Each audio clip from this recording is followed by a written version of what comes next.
तो hello guys, कैसे हैं आप सब। उम्मीद है सब ठीक होंगे। दोस्तों, आज की फिल्म है रेलवे प्लेटफॉर्म, जो कि सुनील दत्त साहब की है। दोस्तों, 1955 में बनी ये हिंदी भाषा की फिल्म है। इस फिल्म में सुनील दत्त साहब के कैरेक्टर का नाम राम होता है। दोस्तों, ये पूरी फिल्म एक प्लेटफॉर्म पे ही बनी है, उसी पे कहानी शुरू होती है, उसी पे ही खत्म हो जाएगी। बनी रही वीडियो में, चलिए कहानी शुरू करते हैं। तो दोस्तों, फिल्म की शुरुआत में दिखाते हैं राम अपनी माँ और बहन के साथ शहर जा रहा होता है नौकरी के लिए, जो कि एक ट्रेन में होते हैं और लंबा सफ़र होता है, इसलिए नींद आ जाती है राम को। और उसकी माँ उसको अपने पास सुलाती है। कुछ देर बाद ट्रेन में ब्रेक लगती है तो सबकी नींद खुल जाती है। और जैसे ही सबकी नींद खुलती है तो देखते हैं रेल खड़ी हो चुकी है एक प्लेटफॉर्म पे।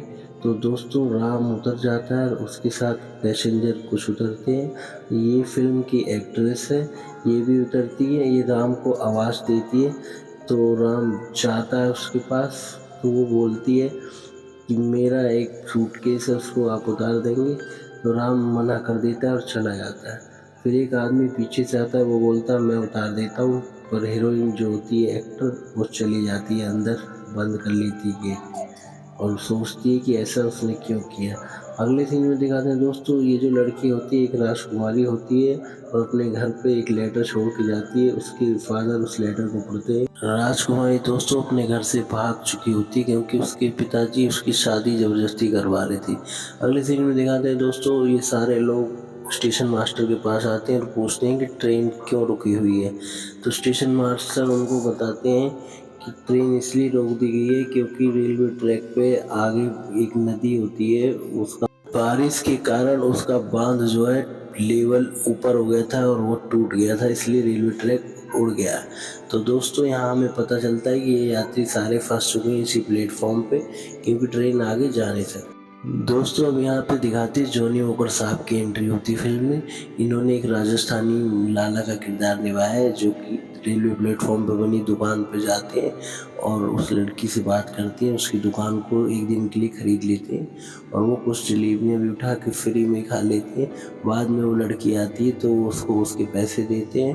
और अगले सीन में देखा जाता है, वो जो दुकान खरीद ली थी वो लाला जी ने, उसी दुकान के सामने एक कुआं होता है और उस कुएं से पानी भर के जब वो दूसरी एक्ट्रेस, जिसका नाम नैना है, ला रही होती है, तो वो जानबूझ के टक्कर मार के उसके घड़े को तोड़ देते हैं। यहाँ पर दिखाया जाता है दोस्तों, वो लोग उससे बदला ले रहे होते हैं। लड़की बहुत नाराज होती है और राम को भी इस बात को बता देती है आगे, और राम को भी इस बात को सुन के काफ़ी गुस्सा आता है। और दोस्तों, इस बार तो वो सह लेते हैं, कुछ कहते नहीं है। अगले सीन में दिखाते हैं, वो जो ट्रेन वाली लड़की थी वो राम की माँ से बात कर रही होती है और पानी पी रही होती है। दोस्तों, तभी पीछे से राम भी आ जाता है, वो उसको बहुत डांटता है तो वो चली जाती है। फिर राम देखता है कि अखबार में उस एक्ट्रेस की फ़ोटो लगी पड़ी है। उसने पढ़ लिया था कि ये लड़की जो होती है एक राजकुमारी होती है, जो कि घर से भाग गई है। अब राम को यहाँ सारी कहानी लड़की की पता चल जाती है, इसलिए वो राम उसके पीछे लग जाता है, उसको किसी भी तरह से समझा बुझा के घर ले जाने के लिए। लेकिन वो लड़की जो होती है राजकुमारी, उसको इस बात की भनक भी नहीं होती कि राम उसके बारे में जान चुका है। तो राम उससे झूठा प्यार करने का नाटक करता है और वो लड़की उसको सीरियस समझती है। फिर कुछ सेकंड के बाद वो लड़की चली जाती है। अगले सीन में दिखाते हैं राम है, जो कि लाला से कुछ पैसे मांगता है, 2 रुपए। वो पैसे लेके उस लड़की को उसके घर पहुंचाने के लिए व्यवस्था करना चाहता है और लाला उसको मना कर देता है। वो बोलता है मुझे बदले में कुछ चाहिए। तो राम जो होता है वो अपनी घड़ी दे देता है, बदले में उसको 2 रुपया मिल जाता है। फिर वो एक लेटर टाइप करता है और वो उस लेटर को लेके आ जाता है ऑफिस के अंदर, और वो सब लेटर को आगे सेंड करवा देता है। उसमें लिख के भेजता है कि राजकुमारी मेरे पास है और मैं उसे लेके आ रहा हूँ। और इधर अगले सीन में दिखाते हैं, जो राम होता है वो एक्ट्रेस को फंसाने के चक्कर में ट्रेन में हाथ डाल देता है, उसका हाथ फंस जाता है खिड़की में। बट दोस्तों, यहाँ हाथ में उसके चोट लगती नहीं राम के, लेकिन वो एक्टिंग करता है कि जैसे उसे चोट लग गई। और वो लड़की जो होती है वो बहुत परेशान हो जाती है इस बात से, पर राम जो है बाद में बताता है कि मैं तो ऐसे ही एक्टिंग कर रहा था। इस बात से लड़की दुखी हो जाती है। फिर सुनील दत्त उसका हाथ पकड़ते हैं, तभी वो खुश हो जाती है। इसके बाद दोस्तों, अगले सीन में दिखाते हैं सुनील दत्त साहब, जो कि एक लाला की दुकान पे आए होते हैं और वो पूड़ी खरीद रहे होते हैं और सब्जी खाने के लिए, और वो उसी 2 रुपये में से कुछ पैसे की खरीद लेते हैं पूड़ी और लाते हैं और वो उसी लड़की को खिलाते हैं। तभी पीछे से नैना देख लेती है। नैना दोस्तों राम को काफ़ी चाहती थी, वो उससे शादी करना चाहती थी, इसलिए वो ये देखती है जब कि राम जो है वो दूसरी लड़की को खिला रहा होता है तो उसको बहुत बुरा लगता है।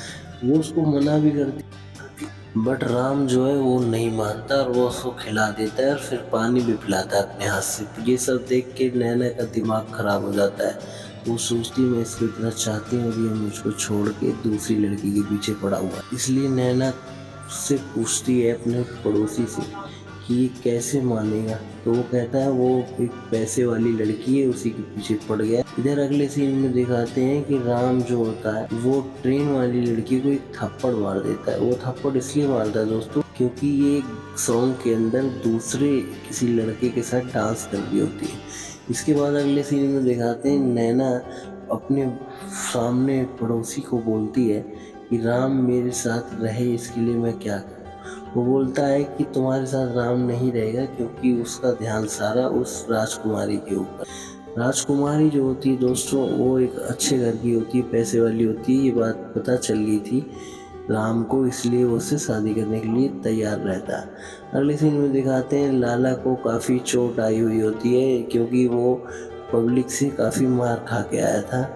और अगले सीन में दिखाते हैं दोस्तों नैना उसी लड़की को राम से शादी करने के लिए तैयार करती है अपने हाथों से खुद ही। वो काफ़ी रोती है, यहाँ पे एक सैड सॉन्ग भी होता है, बट वो फिर भी दिल पे पत्थर रख के उसको तैयार कर देती है शादी के लिए। इधर सुनील दत्त जो कि बैठे हुए हैं मंडप में, वो इंतज़ार कर रहे होते हैं। जैसे ही वो लड़की आ जाती है तो सुनील दत्त के चेहरे पे स्माइल आ जाती है क्योंकि वो खुश इस बात से था क्योंकि उसकी शादी होने वाली थी। तभी लड़की के घर के जो लोग होते हैं वो गाड़ी से फ़ौरन आ जाते हैं मंडप में और वो बताते हैं कि आपके पिताजी की तबीयत खराब है, आपको फ़ौरन चलना होगा। इसलिए राजकुमारी शादी से पहले ही उठ के चल देती। सुनील दत्त को बुरा लगता है क्योंकि वो मंडप से चली गई थी और वो अपने पिताजी के पास आ जाती है और वो बताती है कि मुझे किसी और लड़के से प्यार है, इसलिए मैं घर से भाग गई थी, आपकी बताई हुई शादी मैं नहीं करूँगी। उसके पिताजी मान जाते हैं और वो सुनील दत्त को घर बुला लेते हैं और जैसे ही सुनील दत्त साहब आ जाते हैं, इसके बाद दोस्तों दिखाते हैं कि जो लड़की के फादर हैं वो 10,000। राम को दोस्तों ये बात पसंद नहीं आती बट वो फिर भी प्रेशर डालते हैं उसके ऊपर। पीछे से वो एक्ट्रेस जो कि ट्रेन वाली लड़की है वो सुन रही होती इस बात को। सुनील दत्त काफ़ी रोने लगते हैं गुस्से में क्योंकि वो ऐसा नहीं करना चाहते थे बट वो मजबूर कर देता है कि तुम्हें पैसे लेने होंगे, मैं जानता हूँ तुम पैसे के लिए मेरी बेटी के पीछे पड़े हो। तभी वो लड़की भी पीछे से सुन के आ जाती है और वो 10,000 रुपये गड्डी देने लगती है राम को। राम पैसे पे हाथ मार के फेंक के चला जाता है और रोते हुए वो अपनी माँ बहन के पास पहुँच जाता है। वो देखता है सामने उसकी माँ और सिस्टर दोनों खड़ी हैं।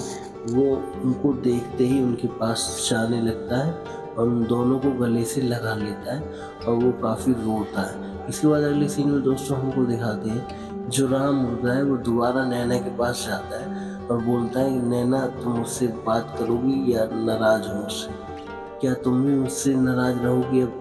तो नैना मान जाती है दोस्तों और यहाँ पे सीन जो है क्लाइमैक्स स्टार्टिंग हो जाती है। लाला जो होता है वो इन दोनों को बोलता है कि मैं तुम्हें अपनी जमा की हुई सारी पूंजी दे दूंगा जो हमने प्लेटफॉर्म पे कमाई थी लोगों को सामान महंगा बेच के। और सुनील दत्त साहब को बोलता है कि मैं तुझे तो नहीं दूंगा क्योंकि तेरा कोई भरोसा नहीं है। ऐसा बोल के वो सारा पैसा दे देते हैं नैना को। और दोस्तों यहाँ पे फिल्म एंड हो जाती है। ये सब ट्रेन में बैठ जाते हैं, रेलवे ट्रैक सही हो गया था और गाड़ी निकल जाती है। यहाँ पे फिल्म का एंड हो जाता है। फिल्म कैसी लगी दोस्तों हमें ज़रूर बताइएगा कमेंट करके। धन्यवाद दोस्तों। हमारे चैनल पे 1940 से लेके 1980 के बीच की सारी ब्लैक एंड वाइट और कलरफुल फिल्में आपको पुराने एक्टर्स की देखने को मिलती रहेंगी। और इस चैनल के अंदर दोस्तों आपको एक्टर्स की बायोग्राफी, रियल फोटोज सब कुछ एक ही चैनल पे मिलेगा। दोस्तों हमारे चैनल को सब्सक्राइब करें, वीडियो को लाइक करें और आपको ये पिक्चर कैसी लगी कमेंट करके ज़रूर बताएं अपनी राय। हमें आपका इंतज़ार रहेगा। धन्यवाद।